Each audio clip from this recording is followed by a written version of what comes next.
move that back so you don't spill pig juice on it. Yeah. Oh, she's scared. You're hungry? for pulled pork? Yum. Oh, it smells Bacon. so good too. I like bacon.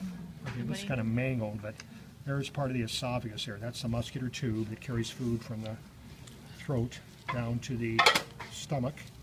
Or here's part of the, let me cut this back.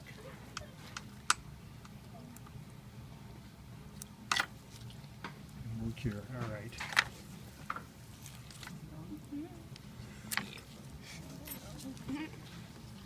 Now there, of course, is your major blood vessel. That's the aorta. There's the inferior vena cava, which remember is draining blood from the lower part of the body into the right atrium. The third duct in there, which is a little harder to see, because you got the lung lobes in the way, is the esophagus. So I'm going to do it this way. All right, right in here. This one right here. That's the esophagus again. It's also posterior to the trachea, which is this thing right here. Okay, it runs through the diaphragm, comes of course into the stomach. That's what this is. This is the stomach. Here's the small intestine, that little constricted area right there. That would be the sphincter between the stomach and small intestine. And what is that sphincter? Pyloric sphincter, right? So if you get a pin right here, you call it duodenum. Okay? If it's down in here, you can call it jejunum. Then when you get down here, now this is part of the large intestine. So this thing almost looks like a second stomach right here. This thing right here. Yeah. Okay? That is the cecum. So where the small intestine comes into that would be the ileocecal sphincter. So we find out here, here's your cecum again, and then where the small intestine comes in, okay, this thing coming in right here, that valve there would be the ileocecal sphincter. So again, this big thing here, it looks like a second stomach, that is the cecum. Then you can see this colon's kind of spiraled here, this thing right here, that's the spiral colon. And then going down here, again, dump out some of the fluid.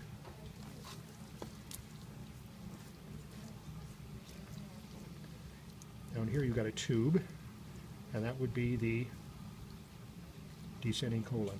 Okay, here it is right here, it's collapsed, this thing right here.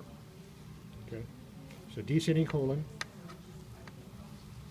spiral colon, this is mostly small intestine. There's the cecum, those are three parts of large intestine.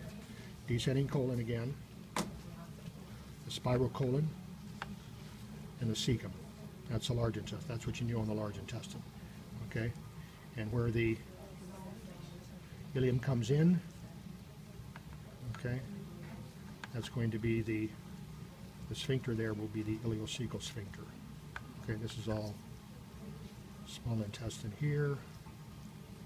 So like I said, right in there. That read there would be the. So if you get a pin there and it says valve, you're going to assume it's sphincter. Between the large and small intestine, ileocecal sphincter. Between the stomach and small intestine, which we see up here, a little more obvious, that'd be the pyloric sphincter. There again is the stomach. Okay? What's this thing? Umbilical what? Vein. And remember in the liver, this becomes a ligamentum teres, which you can see on those liver models. Okay? This, by the way, is a spleen. This thing right here looks like a lobe of the liver. This, of course, is all liver. This thing right here. And hopefully in here we can find a little sac-like structure. See it right there? Collapsed. That's the gallbladder. That would carry or store the bile produced by the liver. Okay? And let's look at respiratory. The obvious, of course, the lobes of the lungs. You can see that. Okay? You can see the trachea right here. This expanded portion right here is the larynx. Okay? That thing right there. Now to see the rest, we got to cut open the pig at the angle of the jaw. Okay, there are the external narrows. That's pretty obvious. That's the tongue. You actually have to go in and break the jaw. So we can open up. It has teeth. I tried to stick my finger in there and it It's hurt. hard because the pig's in rigor. Same thing our body's going to. When we die, the muscles are locked in a contracted state. What breaks the rigor is decomposition. Okay, but you want a rigor mortis. Same thing here. And if you keep it preserved, just like a cadaver, it's rigid too. Ever seen a cadaver? I've seen a few. I taught at a community college in Tennessee before coming to Florida. And I was always afraid that someday, because I'd bring the students in to look at them, they're going to say, "Oh, it's Uncle George." Fortunately, that never happened. We always wondered where That's he went. something I would do. Right. He donated his body to science. He ended up in a biology lab. Anyway, because we'd get the cadavers from the medical school, one of the medical schools in Tennessee.